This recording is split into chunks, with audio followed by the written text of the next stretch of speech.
What do we have today? Oh, updates, and more updates. Tons of updates to your favorite sims right here, right now.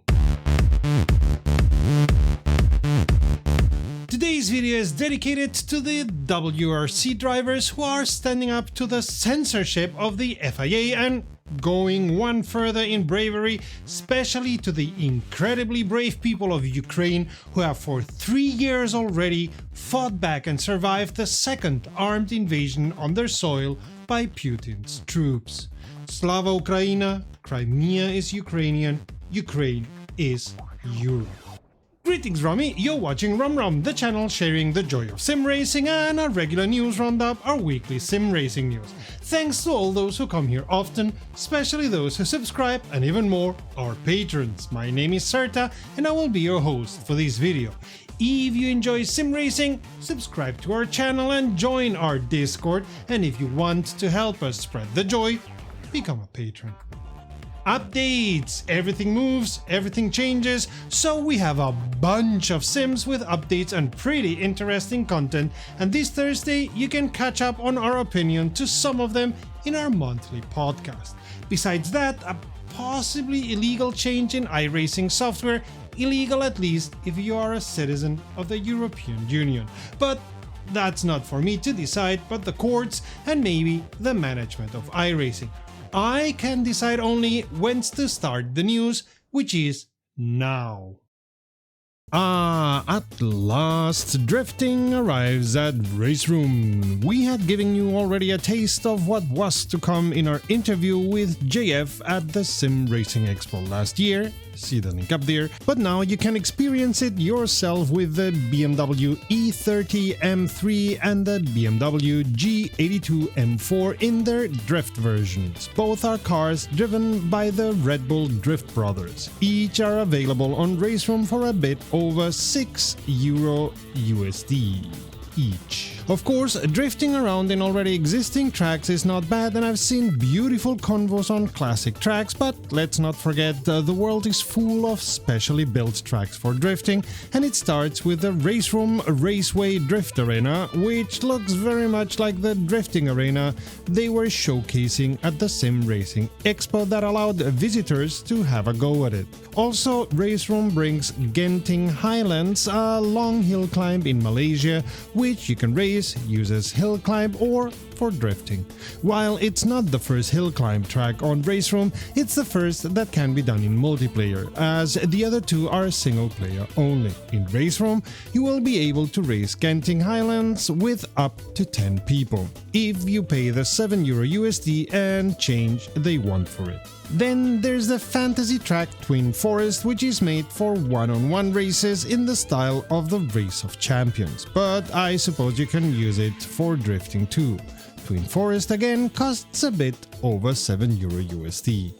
Where you should rather not drift is at Macau, which has been updated with improved visuals, free of charge. This one's on the house.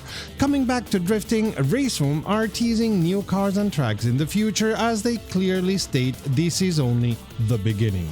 But as JF said in our SRE interview, they will not automate any kind of competition, as drifting competitions are based on juries giving points, which no automated system can do, and despite all the noise, so-called AIs are not even remotely at a level of being able to do that.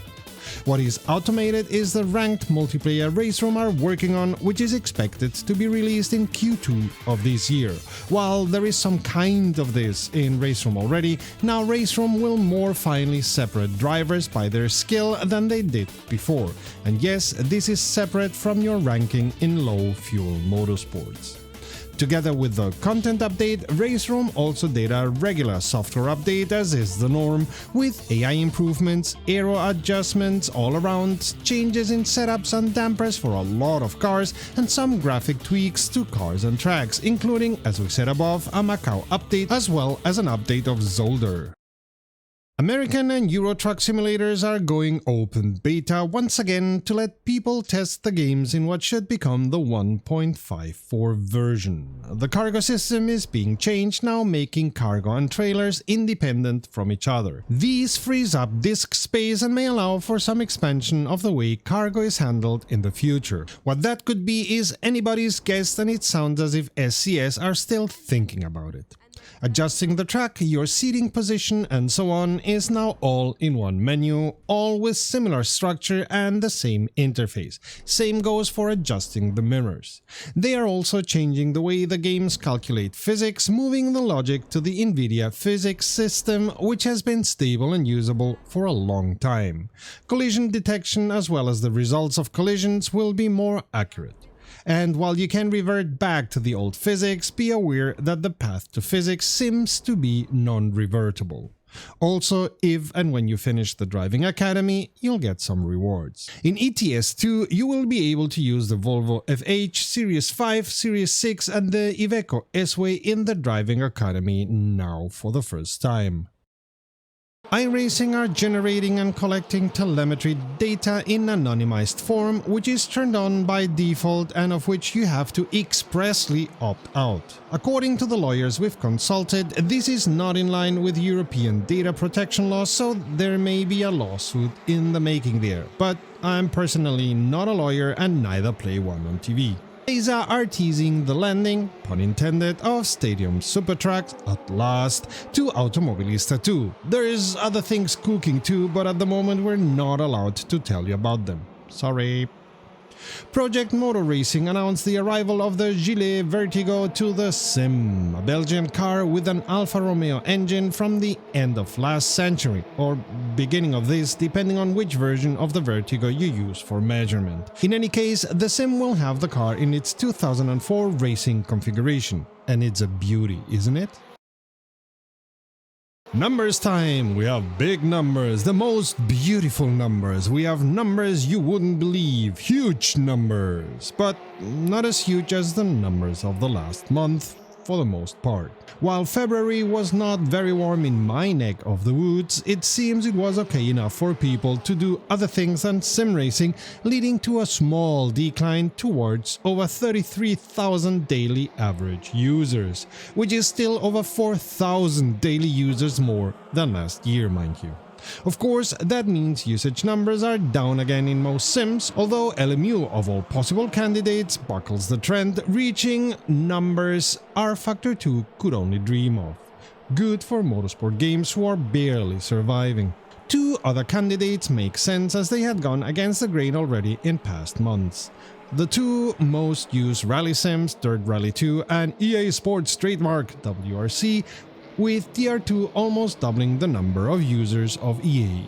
All other sims lost users, none of them as dramatically as Automobilista 2 though, which has gone from over 1,200 in December to slightly over 700 in February.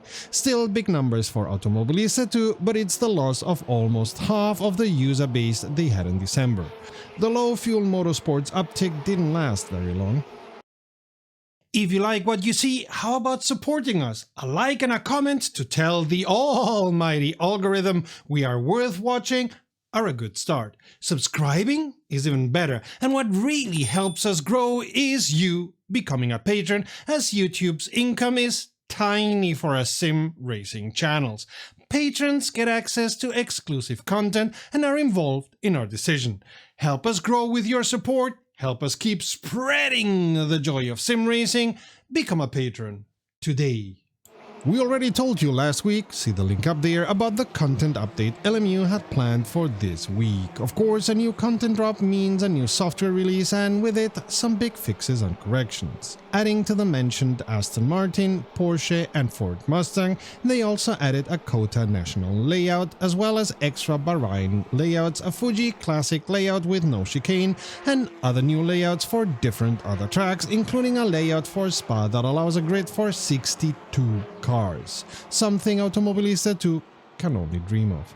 Changes have also been done to the cockpit displays for different situations, adding different modes to them. Also, you can toggle tire warmers on and off, and you can now change the tire allocations for a race weekend.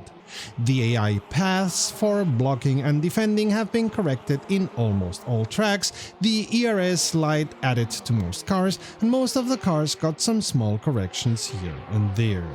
Adding to all of these changes, and details we have not talked about but you can find as always following the link in this video's description, there's been a ton of medium to small bug fixes.